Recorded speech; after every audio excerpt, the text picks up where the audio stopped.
일론 머스크, 테슬라와 스페이스X의 CEO이자 명실공히 전 세계에서 가장 핫한 기업인, 이걸 부정할 사람은 없을 거예요. 최근엔 트럼프가 당선되는 바람에 더 핫해졌습니다. 트럼프가 당선되자 테슬라의 주식과 도지코인이 화성갈 기세로 오르고 있습니다.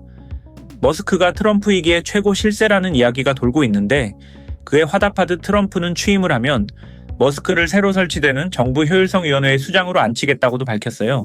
이미 트럼프는 우크라이나 대통령인 젤렌스키와 통화를 하는 자리에 일론 머스크를 내석시키는 등 둘의 관계를 돈독히 하고 있는데요. 트럼프가 일론 머스크를 좋아하는 데에는 분명히 이유가 있어요. 많이들 아시겠지만 머스크는 트럼프 유세 행사에서 트럼프 지지자들에게 돈을 뿌렸어요. 트럼프 지지자에게 다이렉트로 돈을 주면 불법이니까 표현의 자유와 총기 권리를 지지하는 청원에 서명을 한 사람을 대상으로 매일 한 사람을 추첨해 100만 달러를 줬는데, 이게 지금 환율로 치면 14억이거든요. 실제로 유세 행사에서 한 명을 추첨해서 14억씩 2주간 뿌렸어요. 이러니 당연히 트럼프는 일론 머스크를 좋아할 수밖에 없죠. 그런데 우리가 생각을 해보면 일론 머스크는 테슬라의 CEO입니다. 테슬라는 전기차, 즉 친환경차를 만드는 회사죠. 트럼프는 반대로 지난 1기 때 파리 기후협약에서 탈퇴하고 이번 경선에서는 전기자동차 의무화를 철폐하겠다는 공약을 내건 대표적인 반친환경파 인물이에요. 이게 친해질래야 친해질 수 없는 사이인데요. 실제로 일론 머스크는 오바마, 바이든을 뽑은 민주당 지지자였다고 밝힌 바도 있어요. 그런데 도대체 왜 일론 머스크는 유세 행사에서 돈까지 뿌려가면서 공화당 트럼프를 지지했을까요? 일단 일론 머스크는 본인 입으로 과거에는 민주당 지지자였다고 밝힌 바가 있어요. 2022년 그는 트위터에 과거 민주당은 대체로 친절함을 가진 정당이었기 때문에 투표했다. 하지만 그들은 현재 분열과 증오의 정당이 됐다고 비난하며 공화당에 투표할 것이라고 밝혔습니다. 과거 민주당을 지지해왔다고 밝힌 머스크가 공화당으로 마음이 기운 첫 번째 원인은 21년 8월에 있었던 백악관의 전기차 행사로 추측됩니다. 이때 바이든 정부는 GM, 포드, 스텔란티스 등 테슬라만 쏙 빼놓고 나머지 자동차 회사의 관계자를 모두 초청했습니다. 머스크가 반민주당파였거나 소규모 업체였으면 어느 정도 이해를 했을 텐데, 당시까지만 해도 머스크는 꾸준히 본인은 바이든과 민주당 뽑았다고 이야기해왔고, 심지어 미국에서 운행되는 전기차 3분의 2가 테슬라였음에도 초청을 받지 못한 거죠. 전문가들은 이때부터 머스크가 빈정이 상했을 거라고 추측하고 있습니다.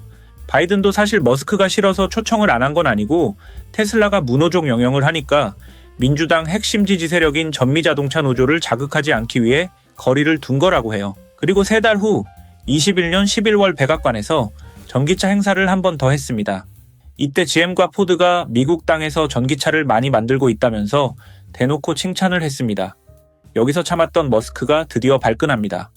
머스크는 트위터에 T로 시작해 A로 끝나고 중간에 ESL이 있다며 바이든은 인간의 모습을 한 젖은 꼭두각시다 라고 비판합니다. 그럴만한 게 테슬라는 21년 4분기까지 미국 전역에 11만 5천 대의 전기차를 공급했지만 GM은 고작 26대를 생산한 데 그쳤거든요. 대놓고 테슬라를 무시했다는 느낌이 들죠? 이때부터 머스크의 민주당에 대한 비판이 본격적으로 시작됩니다. 일론 머스크는 현재 아마존의 제프 베이조스나 마이크로소프트의 빌 게이츠 등을 제치고 세계 최고 부자입니다. 인류 최초로 조만장자가 될 가능성도 있습니다. 하지만 머스크가 처음부터 부자였던 건 아닙니다. 테슬라는 2008년 금융위기 당시 파산위기까지 갔으나 다임러로부터 투자 유치를 받아 겨우 위기를 극복했습니다. 스페이스X는 2006년부터 2008년까지 3차례 로켓 발사에 실패하며 망하기 직전까지 갔죠. 다행히 그해 4번째 발사에 성공하면서 나사와 계약을 체결했습니다. 이후 일론 머스크는 테슬라를 통해 자산가가 되어갔고, 그가 부자가 될수록 민주당의 표적이 되어 왔습니다. 대표적인 사례가 바로 민주당이 도입한 억만장자세입니다. 억만장자세는 민주당의 주요 인사들이 미국 내 부유층에게 더 높은 세금을 부과해 재정적 형평성을 높이자는 취지로 제안한 정책입니다. 이 법안은 머스크와 같은 최고 부유층에게 자산가치 증가분에 대한 과세를 포함하며 주식이나 부동산 같은 자산에 부과되는 세금의 범위를 확장하려 했습니다.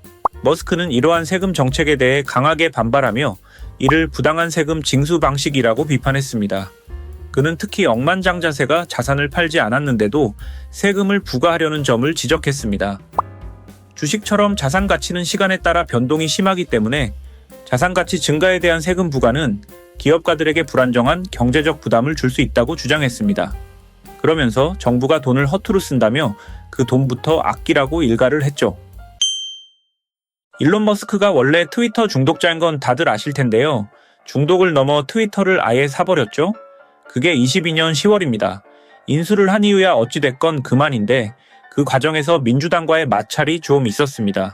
머스크는 표현의 자유를 강조하며 기존의 컨텐츠 관리 정책을 완화하려 했고 삭제된 트럼프 전 대통령의 계정도 복구하겠다는 의사를 밝혔는데요. 민주당이 그걸 반길 리가 없겠죠? 허위 정보와 혐오 발언 확산을 우려하며 이를 비판했습니다. 또한 머스크는 트위터를 인수한 후 불필요한 지출이 많다고 판단해 경영 효율화를 위해 대규모 정리해고를 단행했습니다.